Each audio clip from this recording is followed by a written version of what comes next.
There appears to be an exponential increase in both the prevalence and capability of AI systems. Everything from classrooms to copy editors was upended when Chat GPT was released. Then, Microsoft declared that it would adopt the technology for use in its own search engine. Following these developments, one can only sit back with some popcorn and enjoy the entertaining battle in the tech industry. A lot of the reasons and ways we've seen Chat GPT go viral have been creative or off-kilter in some way. Things like write a love sonnet to my rice cooker, or tweets that could have been written by Elon Musk. But I think it's also really worth looking at the ways Chat GPT is being used today already in businesses. I want to pull out 3. We found 5 and more, but I think there are a couple that are, I think, really worthwhile. The first is healthcare, right? Now, this is a scary thought originally, but the applications of this we're primarily seeing right now are predictable and preventable sicknesses. We're talking colds, flus, eczema, things that your mom has the answers to. Importantly, AI chatbots are already being used in healthcare, so we can think of Chat GPT for now in healthcare as sort of an enhancement to those.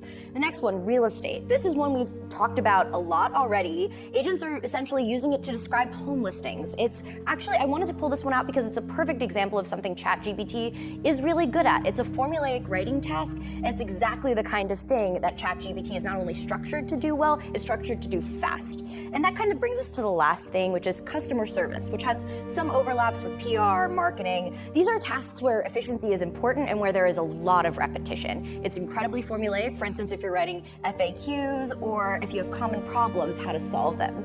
Now, it's important to say for any of these, Chat GPT is not necessarily reliable. Nobody is talking about it as a replacement to humans on the record yet. And it should also say that these answers can be stiff or they can be confidently inaccurate. I wanted to come up with some examples for you, and this is the punchline, but ChatGPT was too busy to take my call this morning. So unfortunately, I don't have examples for you. I was disappointed. I thought we really had something, but they left me with a lovely poem.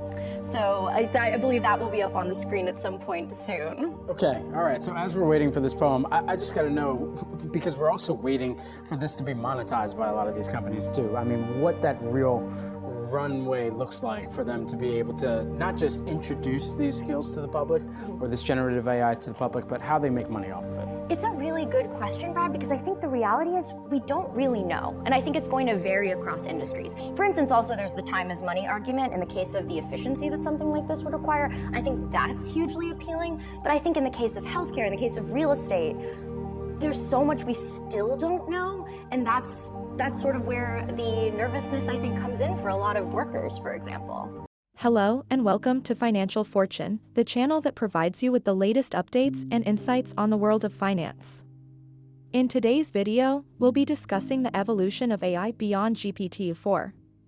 The advancements in artificial intelligence have been rapid, and we'll be exploring the new possibilities and potential implications for the future.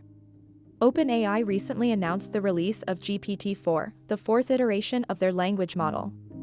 It's more advanced than anything before, it can identify images, and it's baffled users. The internet, once again, was a satellite of incredible applications. Many people were left wondering which sectors would be unaffected by this. However, the dam broke within a matter of days. Finally, Google's Bard AI has arrived at consumers' chat. It begins accepting add-ons in the form of plugins for other programs, allowing for things like internet connectivity. Everybody from Adobe to NVIDIA has made their AI announcements, and Microsoft has added AI generation image support to Bing and AI capabilities to the Office suite. However, the shoe drops when it is revealed by Microsoft researchers that GPT-4 is displaying "sparks of artificial general intelligence," or AGI, a feat that wasn't expected to occur for the next 20 years. A recent paper from MIT shows that professionals using systems like Chat GPT can now complete tasks in half the time, while increasing the quality of the output by more than 20%. The exciting part was those new ways to put the technology to use were being found every day. Not even the people who made it knew what it was capable of, much less how it worked. A new and improved version of Chat GPT has been unleashed, but the world still hasn't processed its implications. In the world of artificial intelligence, there's been one name that's been on everyone's lips lately: Chat GPT. Chat GPT. Chat GPT. OpenAI, the San Francisco-based startup that created Chat GPT, in under a week, the AI model amassed over 1 million users, according to OpenAI's CEO. By the end of January, Chat GPT was averaging about 13 million visitors per day. Users have put the text-based AI chatbot through its paces, with prompts ranging from the silly to the practical and even the creative. The features are folding, it's hard to ignore. Automation's coming, it's knocking on the door. The tool has become so popular that it's not unusual for users to be met with a message saying that ChatGPT is at capacity and can't handle any more queries. As a linguist and as a person who cares a lot about grammatical issues, stylistic issues, punctuation, spelling, the first thing that's really impressive is how good it is at basic writing. It's better than most of the writing that I've gotten from students over the decades. I would say it has been an explosion of interest around not just ChatGPT, but around generative AI more broadly. I've described this in a couple different scenarios as being akin to an iPhone moment. Of course, as with any new technology, there are a number of legitimate concerns. If people believe that there's a problem with fake news, tools like this can only make the problem worse. OpenAI declined to be interviewed as part of this documentary. So in order to figure out what ChatGPT is and how it works, CNBC decided to go to the second best source and just ask the chatbot itself. We entered our questions into the bot's web interface and instructed ChatGPT to answer in a 1 to 2 sentence interview format. We used the text-to-speech software to give ChatGPT a voice. Can you give me a short description of yourself and then tell me what kinds of things can you do? I am ChatGPT, a large language model trained by OpenAI.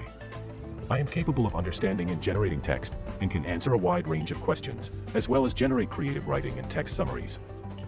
So a lot of the people that have used your services seem to think that you're pretty smart. Tell me, how do you have all of this knowledge? I have been trained on a massive dataset of text, which allows me to understand and generate text on a wide range of topics. The dataset contains a wide variety of information such as books, articles, and websites, which allows me to have knowledge on many different subjects. Do you have any limitations? Are you sometimes wrong? As a language model, I don't have my own personal experiences or beliefs. I can only base my responses on the information that I've been trained on, which means that my answers may be limited in their accuracy or completeness. Additionally, my knowledge is based on the data that was available to me at the time of my training, so it may not be up to date. And as an AI model, I might make mistakes based on the model's predictions. The maker of ChatGPT, OpenAI, has some big backers, including Microsoft, LinkedIn co-founder Reid Hoffman, and Khosla Ventures. Elon Musk also helped to co-found the company back in 2015. ChatGPT, which stands for Generative Pre-trained Transformer, is just one of the company's projects, all of which support its goal of ensuring that artificial intelligence benefits all of humanity. At the core of ChatGPT and other chatbots like it is what experts refer to as a language model. For ChatGPT, that model is called GPT 3.5.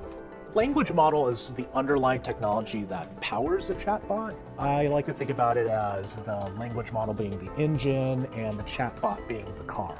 And so the language model itself is it's a complex, what they call machine learning software. It's the thing that sifts through the data and finds patterns, and the chat interface is which, when people interact with, that's where they receive the answers from. Chatbots have been around for a while, but most have been tailored towards very specific tasks, such as answering basic customer service questions about your phone bill. ChatGPT is much more sophisticated, thanks to the wide-sweeping data on which it was trained. OpenAI doesn't reveal specific data that you use to train. What we do know that it's a ton. It surfs the web, spools all that internet data. They do Wikipedia entries, a lot of archived books. ChatGPT is part of a growing field of AI known as generative AI. Most of AI in the last couple of decades has really been around analyzing existing data. So finding an anomaly in data, detecting fraud, making a movie recommendation. Generative AI is very different. It allows you to create brand new content. That content can be text, like a news article, or poetry, or marketing copy in a website. It can be video, it could even be audio, like creating brand new music. The technology has venture capitalists excited. Funding for generative AI companies reached $1.37 billion in 2022 alone. Microsoft has been investing in OpenAI since 2019, when the company committed $1 billion to the startup. In January, Microsoft announced a third round of investment. One expert said that it could cost up to $3 million a month, about $100,000 a day. A lot of AI researchers have sort of estimated that it costs millions of dollars to train and then operate, plus the bandwidth of keeping it alive when it's under heavy use. I mean, these are not cheap software programs. They require a lot of investment. In a tweet, OpenAI CEO Sam Altman said that while the average cost per query is a few cents, the compute costs are eye-watering. Enter Microsoft. OpenAI trained the models that power Chat GPT on Azure, Microsoft's public cloud infrastructure. That's a bunch of servers sitting in a data center in the middle of the state of Washington and many other locations around the world. But OpenAI is not the only company trying to crack the generative AI code. Big tech companies and startups alike are developing a slew of generative AI programs that can transform text to pictures or videos and offer coding suggestions, among other use cases. One VC firm estimates that there are over 450 startups now working on generative AI. Meanwhile, Microsoft, Meta, and Google have all developed their own language models to power their version of conversational chatbots. Though development has not always gone as planned. Back in 2016, Microsoft released Tay, which was promptly shut down for spewing foul language. Unlike some of the other hyped technology sectors in the past few years, this has a very real application, both for individuals and for enterprises right now.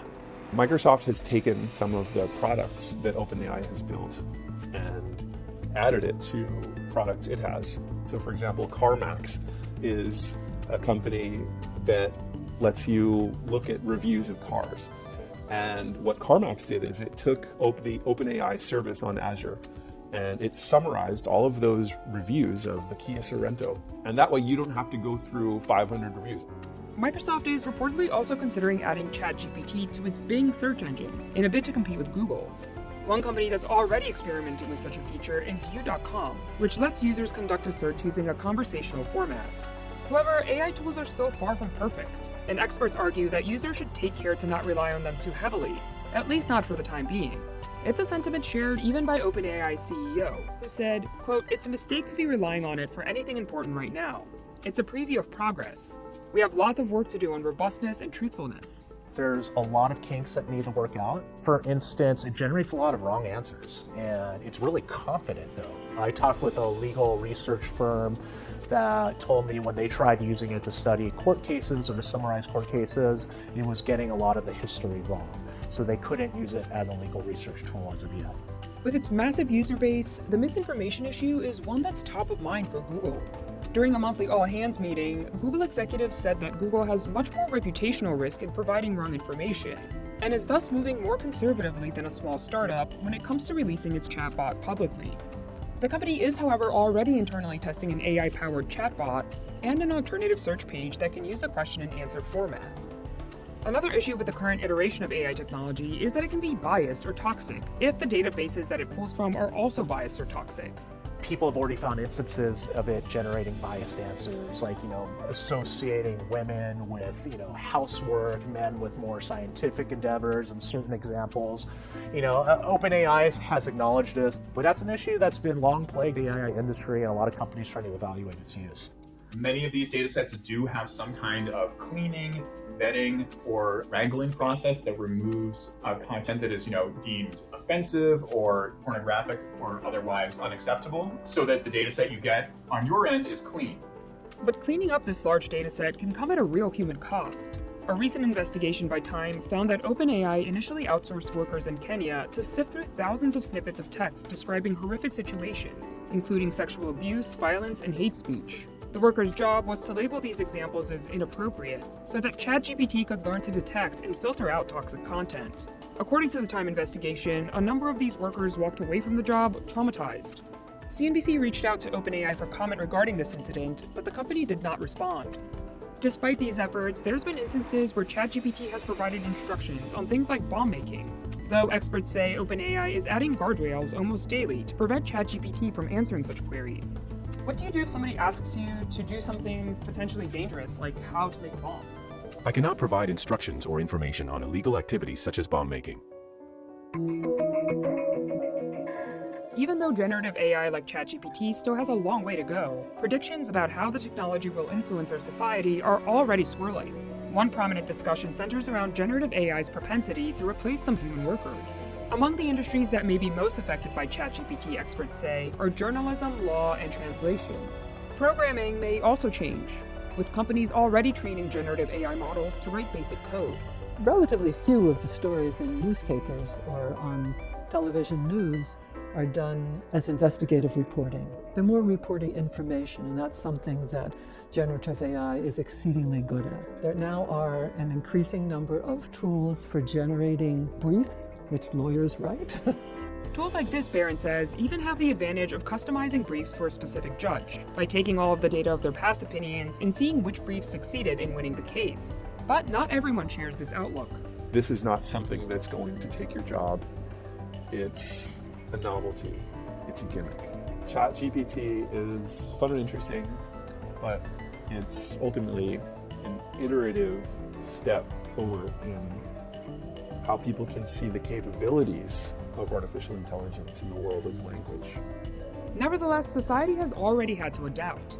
Worries around students misusing ChatGPT have prompted a number of school districts around the country to ban the tool. Barron suggests that educators could go back to having students take oral exams, or have students turn in multiple handwritten drafts of a paper so that teachers can see the progress of a student's writing instead of just the end result. Meanwhile, image-generating programs like OpenAI's DALL-E 2 have raised complicated questions around creativity and ownership. Still, some experts believe there's no replacing the human brain. Large language models are about language. So they don't understand the world outside of language the way that you and I and other humans do. What it may do is, take away some of the really annoying tasks that were part of our job that we didn't really want to do, like some of the data cleaning and data prep tasks. But I think this will ultimately create more opportunities for knowledge workers in the long run than the opportunities that it will preclude. As for ChatGPT's thoughts, they're quite nuanced for a bot. Do you think that AI like yourself will completely change the world? AI has the potential to greatly impact various industries and fields, but its impact will depend on how it is used and developed, and responsible usage is crucial to ensure that its impact is positive. Chat GPT is being heralded as a game changer, and in many ways it is. Its latest triumph outscoring people on tricky standardized tests. What comes with the 4th edition of this groundbreaking GAI? Chat GPT has grown up. Chat GPT is upgraded for a 4th time since its birth in November 2022. Its creator, OpenAI, making the ghost in the machine smarter, faster, even funnier. Why did Madonna cross the road? It asked. To strike a pose on the other side. Hilarious. But let's get serious. Chat GPT-3 could write poems, solve problems, and summarize texts, but there were concerns about its accuracy. With GPT-4, those kinks got fixed. In fact, it passed numerous tests, the GRE, MCAT, LSAT, and SATs, with above-average performance. This version can even understand pictures. Somebody tried this. They showed, here's a picture of my fridge. What can I make for dinner? Seeing yogurt and strawberries, ChatGPT suggested a parfait. It's quite the breakthrough for AI. It behooves us to think about how we can use this incredible power. It can translate, calculate, and code. For people without access to a doctor, ChatGPT's expertise can save lives. But with all the good AI brings, tech experts admit this raw intelligence is a double-edged sword in the wrong hands. You can create emails that are very convincing. You can trick people. You can, I think, you can use this technology to build and design things that maybe we shouldn't be designing. This version can be trained faster, and new upgrades will be coming constantly. AI still can't understand and respond to body language, gossip, or just make small talk about nothing. But ChatGPT version 4.0 shows the evolution of AI is exponential. This is exciting and terrifying at the same time, I have to admit. So, how long until we see autonomous systems that use human-level reasoning? Creators claim this new model was making autonomous long-term plans and amassing resources in preparation for implementing them. This type of accessibility can be an absolute game changer for many companies, is pretty much locked in that in a few years' time, we'll all be able to run localized AI chatbots on our smartphones. Both Google and Microsoft introduced AI integration tools for the workplace in the same week. Google, having previously sounded the alarm, attempted to make the first move in this space by releasing new AI-powered features to Google Workspace on March 14th. However, this success was short-lived as only a few days later, Microsoft unveiled its own slew of AI-powered updates to their Office applications. It now appears that both companies are aiming to steal market share from one another in the field of work-related applications. The war for dominance in search engines is also heating up. Microsoft is obviously betting big on the dual-screen format. Only paying customers can access GPT-4. If you use Bing, you can get to it. It was always being used by Microsoft for Bing.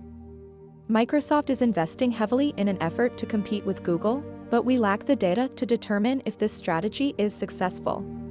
The launch of GPT-4 and its support for third-party extensions has generated buzz, but that's not the big news.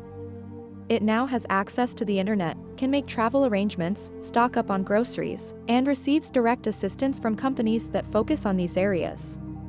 It can stop speculating now. Some people are worried that things are moving too quickly. Users' past conversations have been exposed to the public. How do we know what will happen when GPT-4 has the ability to read and write to the internet in real time, if it has only been out for about 2 weeks? We may as well find out together, I suppose. But aside from that, other significant developments have occurred recently in the AI sector. To begin, Google made available an API for the PaLM language model. This is significant information because the creation of AI apps by users will be crucial to Google's future competitiveness. Their Bard AI was then made available to beta testers. Unfortunately for Google, the feedback they received was pretty uniform.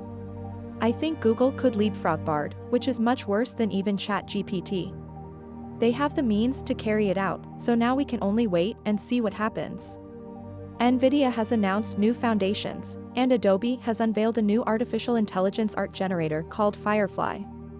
A framework that, with sufficient data, could be used by any company to develop generative AI. That's all for today's video on the evolution of AI beyond GPT-4. The advancements in AI are truly remarkable, but we must also be mindful of the potential implications for the future. As always, if you enjoyed this video, please like and subscribe to our channel for more content on finance and investing. Thank you for watching, and we'll see you in the next one.